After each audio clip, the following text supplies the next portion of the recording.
Ketika mendirikan taman siswa, banyak cobaan, tantangan, dan cibiran yang diterima oleh Ki Hajar Dewantoro. Sekolah ini didirikan untuk bisa menumbuhkan kesadaran hak-hak utuh manusia pribumi dalam memperjuangkan kemerdekaannya. Ki Hajar Dewantoro melihat bahwa sekolah-sekolah yang ada pada saat itu justru untuk menciptakan elit pribumi yang bisa mendukung posisi Belanda saat itu. Berdirinya taman siswa ternyata mengusik pemerintah kolonial Belanda. Mereka kemudian mengeluarkan peraturan yang disebut dengan ordonansi sekolah liar. Mereka ingin mengatur taman siswa agar bisa diketahui segala aktivitasnya. Namun Ki Hajar Dewantoro melawannya. Dia mengajak tokoh-tokoh pergerakan lainnya untuk bisa menentang peraturan itu. Karena Ki Hajar Dewantoro meyakini bahwa pendidikan yang sebenarnya adalah pendidikan yang memerdekakan dan memanusiakan. Ki Hajar Dewantoro sadar bahwa jalan untuk menentang kolonialisme harus dimulai dari dunia pendidikan. Sayangnya, esensi pendidikan kita saat ini justru serupa dengan pendidikan yang diagungkan oleh pemerintah kolonial Belanda saat itu, yaitu mengejar capaian akademik dan memenuhi kepentingan industrialisasi saja. Maka ketika di depan saya banyak para guru, kepala sekolah, orang tua yang berusaha untuk menyimpang, mengembalikan kembali hakikat pendidikan yang memanusiakan dan menuntun kodrat alam dan anak-anak kita itu, maka kita harus mendukungnya.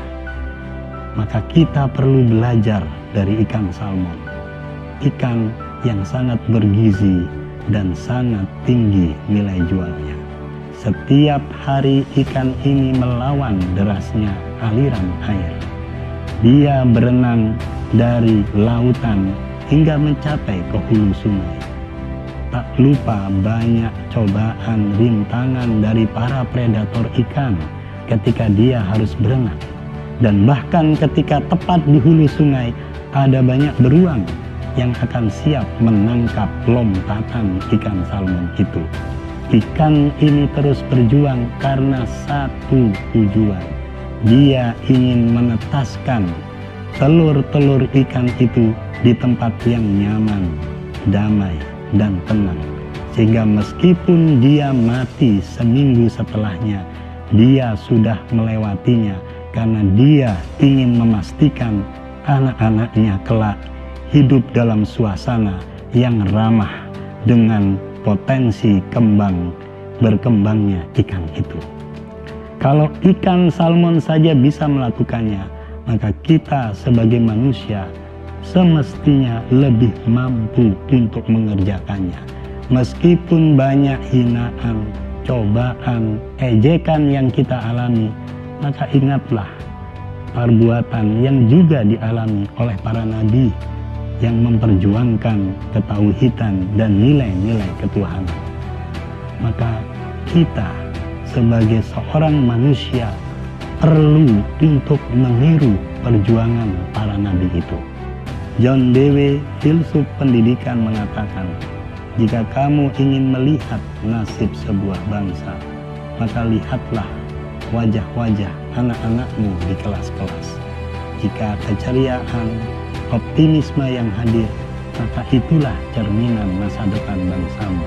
Tetapi jika sebaliknya, maka berusahalah untuk memperbaiki nasib bangsamu. Maka pesan saya kepada para penyimpang, kuatkanlah tekadmu, kuatkanlah batinmu di dalam melangkah dengan ideologi pendidikan yang memanusiakan dan berhamba pada anak-anak didik kita. Maka niscaya segala perbuatan yang kita lakukan akan menjadi antep, berat, berisi dan berharga, sehingga tak mudah untuk dihambat, tak mudah untuk ditahan-tahan, dan tak mudah untuk dilawan oleh orang lain. Percayalah pada kekuasaan Tuhan dan percayalah kepada kekuatan diri kita, sehingga perjuangan kita untuk kebaikan ini menjadi lebih berani, tidak takut dan tidak was-was. Maka bagi para penyimpang, ketika dipuji janganlah terbang, dan ketika dihina janganlah tumbang, karena kita sedang memperjuangkan nasib generasi anak cucu kita ke depan. Kita tidak ingin anak-anak kita menjadi buruh di negerinya sendiri.